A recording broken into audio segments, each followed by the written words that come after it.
믿음으로 풀라라는 제목으로 말씀을 나누도록 하겠습니다.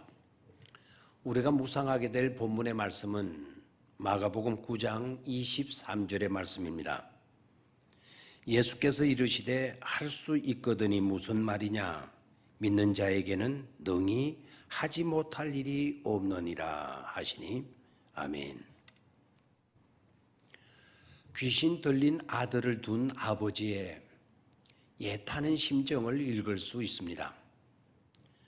그러나 아들의 문제가 심각하고 안타깝다고 해서 무례하게 행동하지 않는 귀신 들린 아이의 아버지의 잘 갖춰진 인격을 또한 볼 수 있습니다. 그러나 그것이 문제를 푸는 해답은 아니었습니다. 할 수 있거든 우리를 불쌍히 여겨달라 라고 했는데 아들만 불쌍한 것이 아니라는 것입니다. 그런 아들을 둔 아버지의 고통도 심각하다는 것입니다. 그래서 우리를 불쌍히 여겨달라고 했습니다. 그때 예수님은 할 수 있거든이 무슨 말이냐? 믿는 자들에게는 능히 하지 못할 일이 없느니라 하셨습니다. 여기서 우리는 아주 중요한 메시지를 들을 수 있어야 하겠습니다. 우리가 만나는 문제, 부딪히는 문제는 사람의 능력에 있고 없고에 따라 결정되는 것이 아니다. 사람의 능력이 있고 없고에 따라 할 수 있고 할 수 없고가 결정되는 것이 아니라는 것입니다. 오로지 믿음에 의해서 결정된다라는 것입니다. 우리도 살다 보면 어려움에 부딪힐 때가 있습니다. 그럴 때 우리는 불안하고 당황하게 됩니다. 그래서 오늘은 그럴 때는 믿음으로 풀라. 사람의 능력에 매달리는 것이 아니고 믿음으로 풀라라는 제목으로 말씀을 나누도록 하겠습니다. 첫 번째는 일이 꼬여갈수록 선으로 인도하시는 하나님을 생각하라는 것입니다. 일이 자꾸 꼬여갈 때, 그럴 때일수록 선으로 인도하시는 하나님, 그분만을 생각하라는 것입니다. 자꾸 꼬이는 그 일에 매이게 되면 나중에는 정신마저도 꼬여서 멀미하게 되거나 시리에 빠지고 마는 것입니다. 문제를 문제로만 보게 되면 당황하게 되거나 불안에 떨 수밖에 없는 것이죠. 어떠한 문제를 부정적으로 보면 볼수록 낙심하게 되거나 의기소침해질 수밖에 없습니다. 문제 해결의 출발점은 우리의 시선을 문제에 집중하는 것이 아니라 하나님의 선하심에 초점을 맞추는 것입니다. 그러므로 바로 그럴 땐 이렇게 하는 것입니다. 우리의 생각과 우리의 시선의 초점을 하나님의 선하심에 인도하심에 맞추는 것입니다. 그리고 하나님은 선으로 나를 인도해 가신다는 생각과 그 믿음을 돈독히 가지는 것입니다. 왜 나에게 이런 안 좋은 일이 일어나야 하는가? 하나님은 왜 내가 이렇게 일이 꼬이도록 버려두시는 것인가? 라고 질문하기보다 하나님, 저는 주님이 선하심을 저는 믿습니다. 그러기에 이번에도 하나님의 선하심으로 저를 이끄시어서 필경 더 좋도록 하여 주실 줄 믿습니다. 저는 주님의 섭리를 믿습니다. 라고 고백하는 것입니다. 성경에 나오는 인물들 중 정말 믿음으로 산 사람들의 삶의 모습들이 다 그러한 것을 발견할 수 있습니다. 누구보다도 요셉을 꼽을 수 있습니다. 아마 요셉만큼 일들이 심각하게 꼬이는 것을 경험한 사람은 드물 것입니다.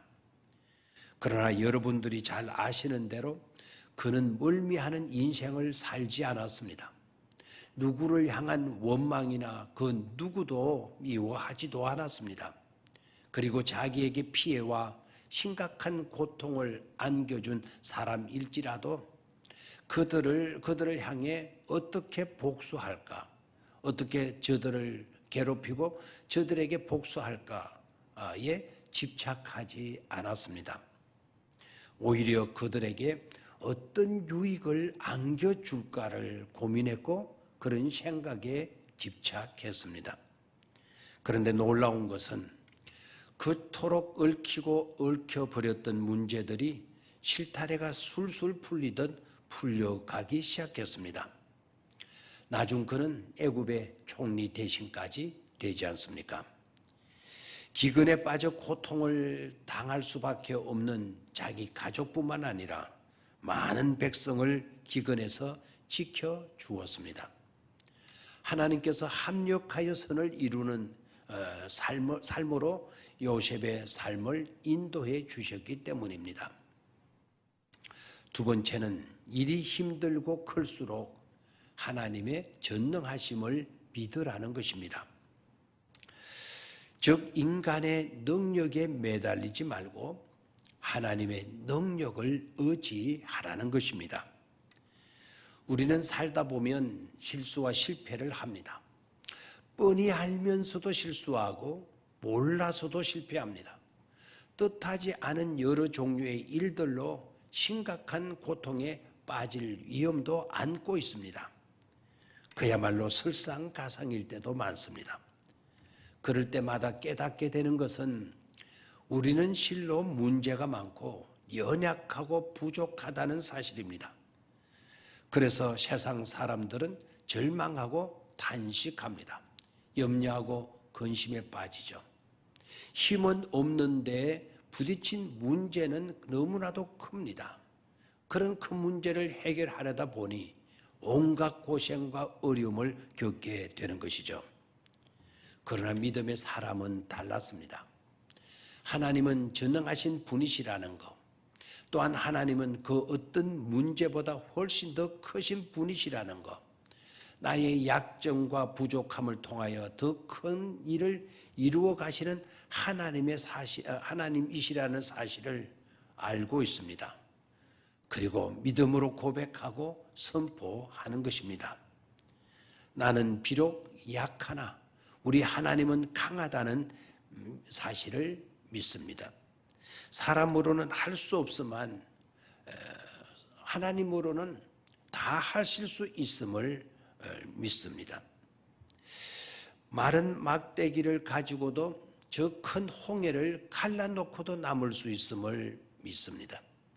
그런 거로 엄청난 큰 일을 만난다고 할지라도 이제는 끝장났다고 생각하지 말고 이제부터 새로운 시작이라고 생각하고 이제부터는 전능하신 하나님께서 일하시는 시간이다 라고 선포하며 살아갈 수 있어야 합니다. 이제부터는 부딪힌 문제의 크기만을 계산하지 마시고 하나님의 무한한 전능하심에 초점을 맞추며 살아가야 하는 것입니다. 스가랴 4장 7절에 있는 말씀처럼 큰 산아 네가 무엇이냐, 네가 스룹바벨 앞에서 평지가 되리라 라고 외칠 수 있어야 합니다. 여리고성의 높이가 얼마며 길이가 얼마이며 폭이 얼마냐에 신경 쓸 필요가 없습니다. 그런 것이 중요하지 아니하기 때문입니다. 아낙 사람들의 키가 얼마이며 체중이 얼마쯤 될까? 그들이 가진 무기는 얼마이고 군사의 숫자는 얼마일까? 그런 것을 연구할 필요가 없습니다. 골리앗의 키가 얼마며 그의 갑옷과 칼의 무게에 몰입할 이유도 없습니다. 여호수아 군대처럼 그냥 말씀 따라 여리고 주변을 돌면 되는 것입니다. 다윗처럼 그냥 몰맷돌을 손에 들고 위풍당당하게 골리앗 앞으로 나아가는 것입니다.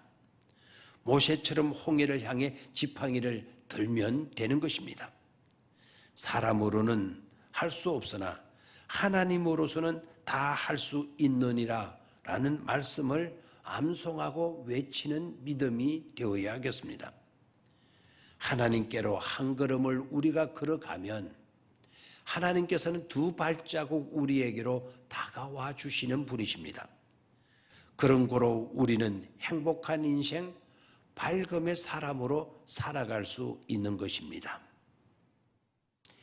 내일 아침에 계속해서 말씀을 드리도록 하겠습니다. 감사합니다.